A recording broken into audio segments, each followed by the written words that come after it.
Hi, my name is Margaret Rudolf. My Inupiat name is Anamuk, and I'm a postdoc at the University of Alaska Fairbanks at the International Arctic Research Center. My background is in permafrost and engineering, and my PhD, I did it on co-production of knowledge in Arctic research. Since my PhD, I've pivoted my focus to thinking about Indigenous-led research and how do we support that. And then in general, kind of the function of my research is research on Arctic research. So IPY is something that I've been really looking at and thinking about how would it look like and what would it be in the 2032 and 2033. And I can see kind of looking past at the last IPY, why is IPY important is because I think there was a distinct change in culture and priorities within Arctic research. There was a call for more Arctic observing coordination, which then led way to PAN, Sustaining Arctic Observing Networks, which is a Pan-Arctic initiative.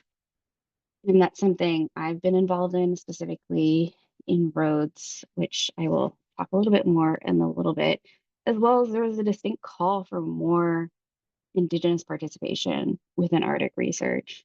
And that is something that I think everyone has really seen a dramatic increase in and prioritization. But thinking about the changes that have happened since 2007, 2008, there's been a big change in Arctic research, as well as more broadly in science in general. There's real change in how we actually function as scientists. Back then, during last IPY, interdisciplinarity was the thing. It was up and coming, but it was also still trying to understand, similar to the way co-production knowledge is today.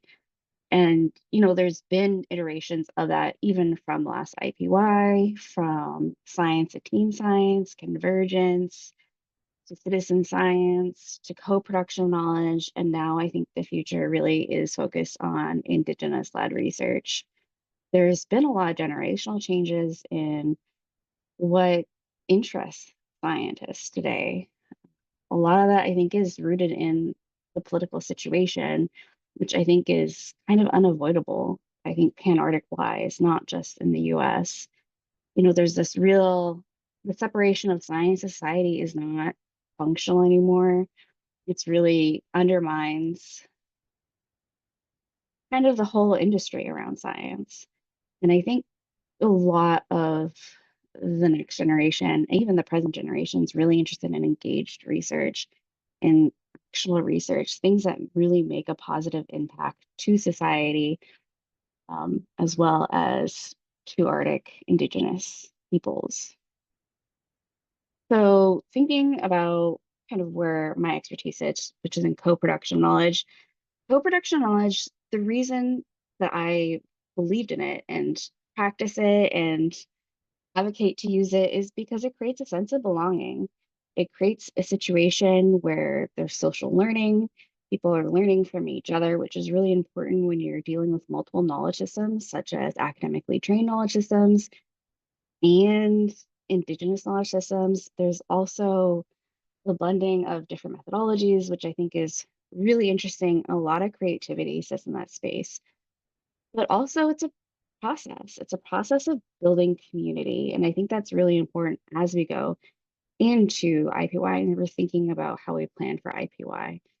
I do advocate that the IPY planning should be co-produced, um, not just be interdisciplinary, but also with those people that are going to be really impacted by climate change, by the changing Arctic, such as Arctic Indigenous people. They have the right to because it's the land we're working on, it's what we're studying, what we're profiting off of, building a name and career for ourselves.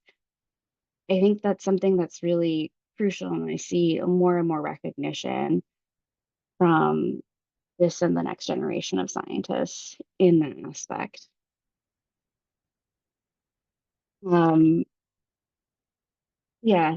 And I think kind of what I would recommend in the sense of IPY and planning, kind of setting the context and co-production, is that you have to think IPY, next IPY is in 7 years from now, 2032.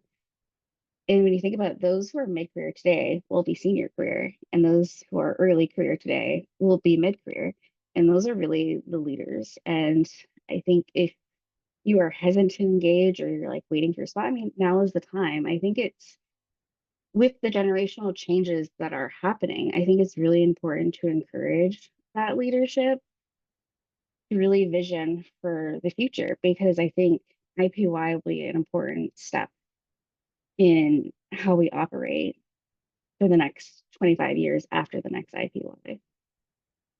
And kind of those in being in this workshop, I think really focus on being a change maker. The last IPY, there's a call for we want our Arctic observing coordination. People are projects are overlapping. There's these huge gaps. Different countries are doing different things. Like it's a little bit chaotic. And I still think it's been some improvement, but calling just for coordination means scientists can still do what they still want to do. No one really wanted to change that. But it was a band-aid solution after the fact. And that's kind of where Roads came in. It was really thinking about doing this after the fact coordination has its limited impacts versus developing strategic planning tools, processes, developing a really good community of practice of how we actually do Arctic observing is a better call. Also, Sam Rhodes has really focused on how do we engage Arctic Indigenous peoples and what's impacting them as they are at the forefront of climate change. And so, it's just like one example. And I think as we are thinking about what to put forth for IPY, it is, let's not put forth again more like band-aid solutions, trying to fix the problem after the fact, but go to the source. What is that? It's changing education, it's changing the systems to be more supportive of the type of science that people are doing. It's no longer an individual scientist doing things. It's no longer about egos and like, who's the smartest in the room. It is what are we doing together? What's the impact? How do we create a better future for everyone? Everyone in the Arctic that live there, but also that work there. And I think to me, that is what IPY would look like. So thank you.